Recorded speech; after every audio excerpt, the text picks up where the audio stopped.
Лас судың үстіне таза су ағызса ғана тазаланады. Мен үнемі онлайн сабақтарымда бұл айтқанымды көрсетіп те жүрмін.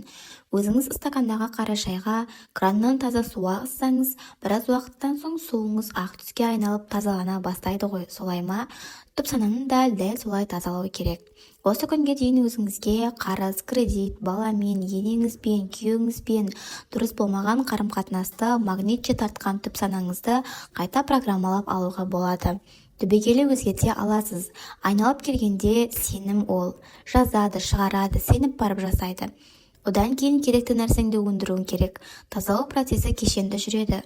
Ойың, сөзің дұрыс болу керек. Ой, сөз дүниедегі ең қиын жұмыс, бірақ оны істей алса, қалауыңыздан қар жанатын кезі содан басталады. Түпсананы тазалау компьютердің өшіріліп қайта қосылғаны секілді, кез келген тілегіңізді жаза қоятын әппақ қағазды басып шығарумен бірдей. Өйткені тазалау процесі түпсанаңызға жылдар бойы шиеленіп қалған негативті сәттерді, сол сәттерге байланысты туындаған көңіл күйіңізді тұтастай сыртқа шығарады.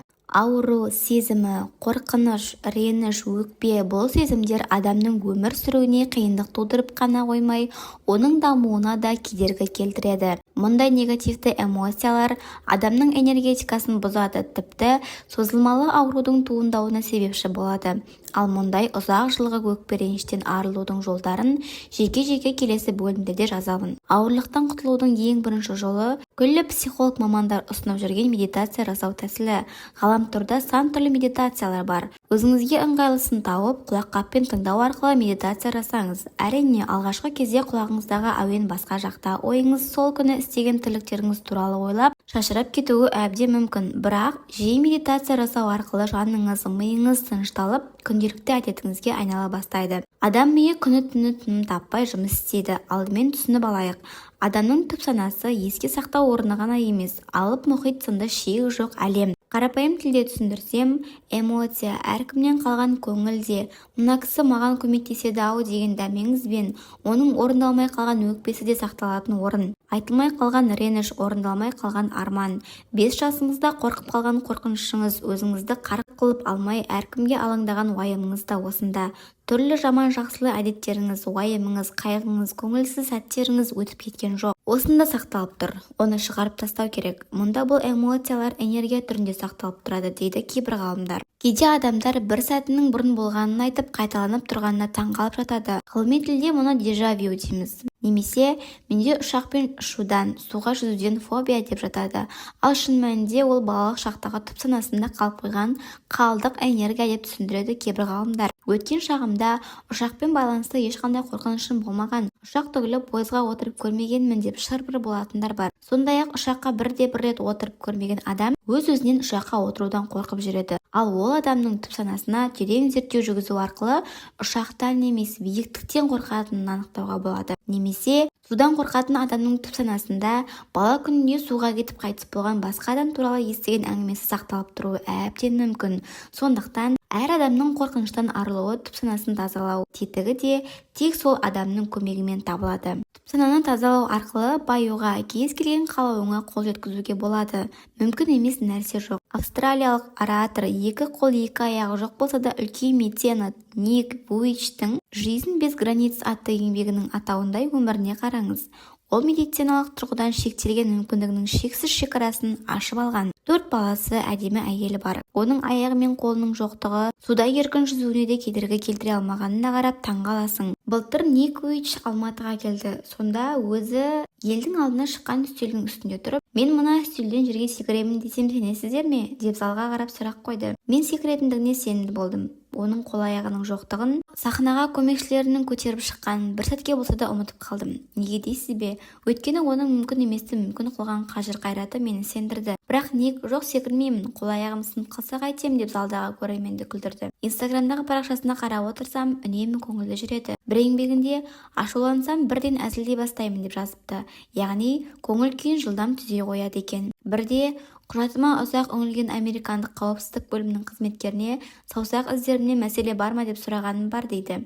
яғни аяқ қолының жоқтығын мәселе қылмай әзілге айналдырып көңілді жүреді.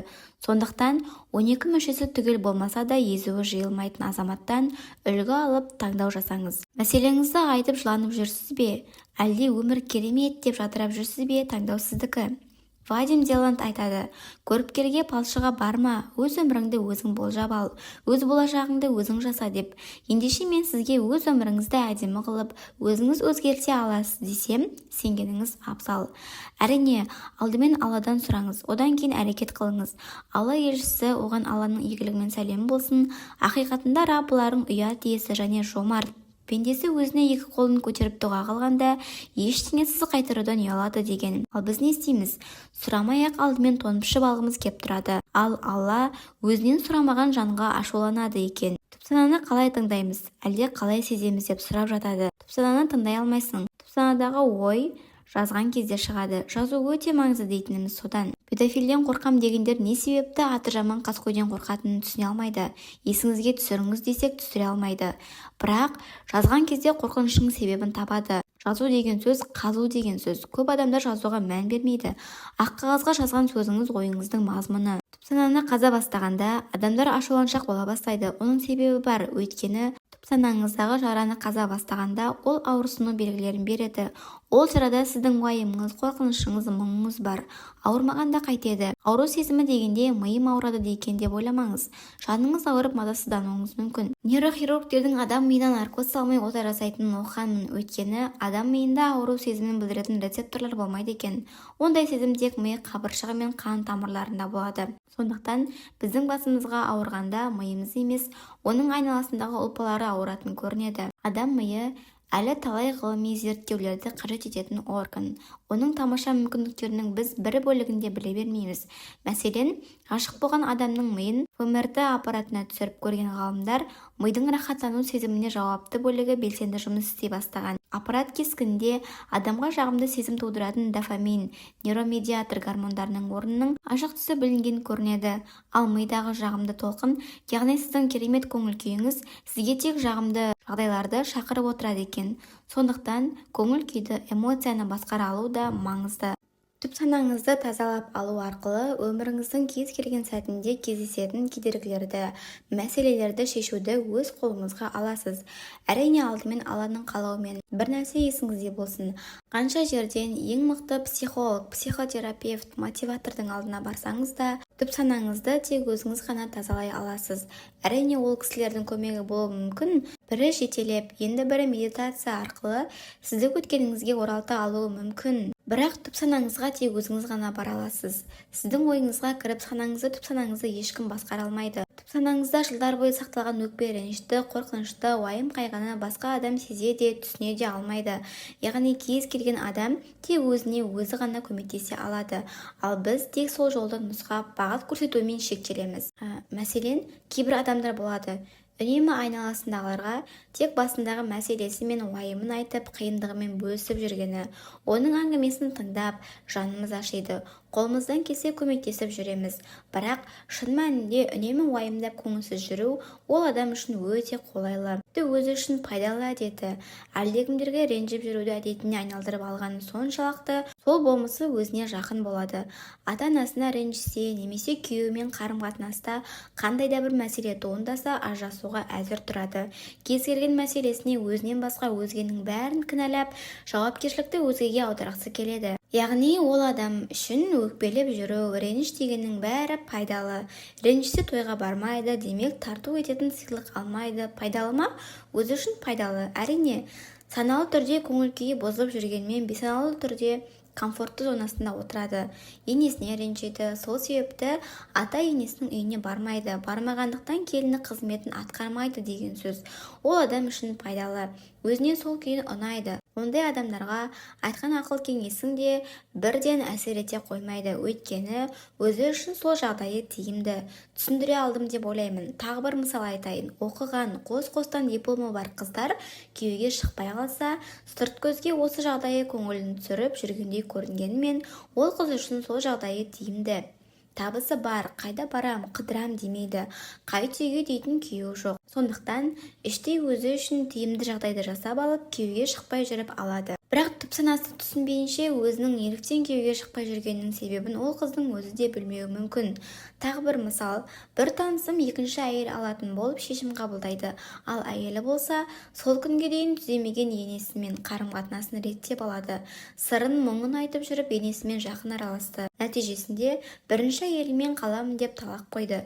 Сөйтіп екінші әйел алынбады. Енесімен етене араласқан келін күйеуінің бабын тауып шаңырағын сақтап қала алды. Тағы айтайын, кейбір жағдайлар бізге емес түп санамызға тиімді болып тұрғандықтан біз өзіміз біліп-білмей түп сананың дегенін орындап жүреміз. Кей адамдар қанша жерде жұмыс істесе де ақшасының басы бірікпей баспаналы бола алмайды, немесе қарыздан көз ашпай жүргені, өйткені сол жағдай оның түп санасы үшін тиімді болып тұр деген сөз. Тіпті кедейлік те түп сана үшін тиімді. Кейбір адамдарға ақшам жоқ, маған көмектесіңдер деп жүрген ұнайды, өйткені сол жағдай оған тиімді.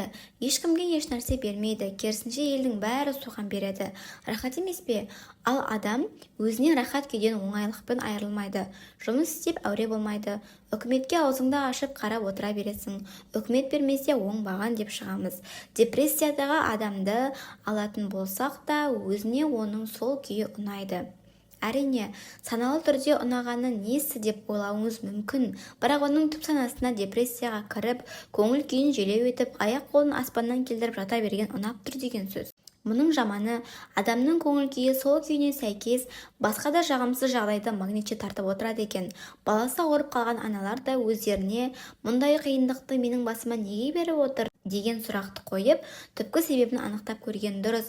Әрине, Алла тағала баланы ауыртпасын, бірақ сондай жағдай болған екен. Өзінің шамасы келмесе, арнайы мамандарға барып, мұның психологиялық түпкі себебін анықтауға тырысу керек. Түп сананы тазалаудың түрлі техникалары болады.